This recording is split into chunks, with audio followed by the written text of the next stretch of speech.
खुदावंद यीशु मसीह के बाबरकत और फ़तेहमंद नाम में आप सबों को सलाम। हम ईद सौत के तल्लुक़ से मैसेज रिकॉर्ड कर रहे हैं कि यीशु मसीह का आसमान पर उठाए जाना और फिर यीशु मसीह के उठाए जाने का मकसद क्या था, हम उस पर बात करेंगे।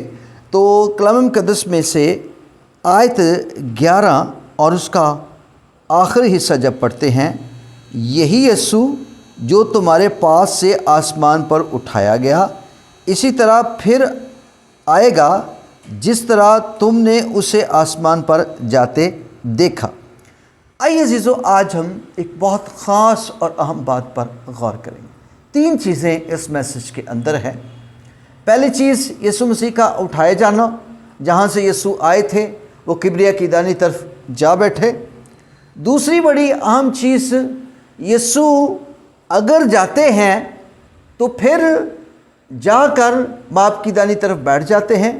फिर वो रूहुल कुद्स का वादा जो शागिर्दों के साथ किया था उसको वो पूरा करते हैं, क्योंकि शागिर्दों को कहा था कि रूहुल कुद्स आएगा, वो दूसरे मददगार के तौर पर बख्शेगा।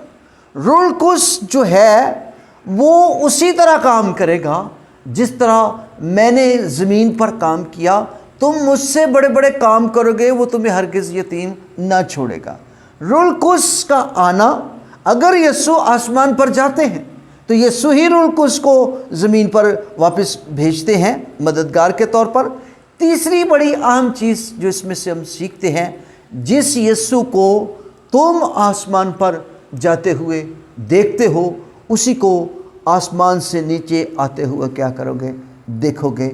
ये जो लोग हैं, ये जो गलीली मर्द कह रहे हैं, गलीली मर्दों, ये उनको गलील के पहाड़ पर 2 फरिश्ते नज़र आते हैं।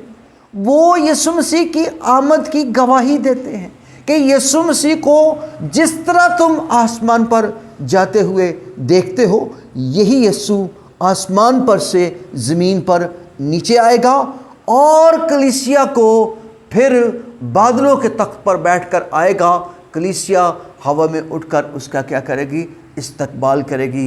इस मैसेज के अंदर 3 बड़ी अहम बातें हैं। पहला, यीशु मसीह का जाना, बाप की दाहिनी तरफ बैठना, अपने आप को एज ए बादशाह पेश करता है, कुल आसमान ज़मीन का कुल इख्तियार हासिल किया। दूसरी बड़ी अहम चीज़, यीशु के जाने के बाद यीशु वहाँ से रूहुल कुद्स भेजेगा। और फिर तीसरी बड़ी अहम चीज़ इस मैसेज में से हम सीखते हैं कि जिस तरह यीशु आसमान पर उठाया गया है, इसी तरह कलीसिया जो है वो तैयार रहे और यकीनन आसमान की बादशाही में कलीसिया उठाई जाएगी।